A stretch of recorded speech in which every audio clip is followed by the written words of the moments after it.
Hi everyone, I'm Lisa and welcome to Lisa's Stamp Studio. The quick tip that I'm sharing today is about our stamps and how you know which clear blocks you're going to need. I get asked this question a lot. I love this particular stamp set, for example, but how do I know what blocks I need? Well, oftentimes it's missed and that information is right here at the bottom of the description of each stamp set. Right next to the last price, you'll see suggested clear blocks C and E. All of the Stampin' Up! Clear blocks actually have a letter on the side. So this is the C and this is the E.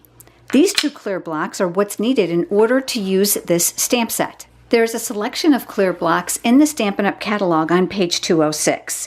You can buy them individually or you can buy them in a starter bundle. Either way, you're not going to be able to use your clear mount stamp sets without them. So next time you find a stamp set in the catalog that you absolutely love and you're not sure what blocks you're going to need, take a look right down here at the description area and it will tell you. If you don't already have a Stampin' Up! Demonstrator and you're interested in purchasing Stampin' Up! Supplies, I would be more than happy to send you a complimentary catalog. Just leave me a comment below. Thanks so much for joining me, everyone. I look forward to seeing you next time for another quick tip. Have a great day.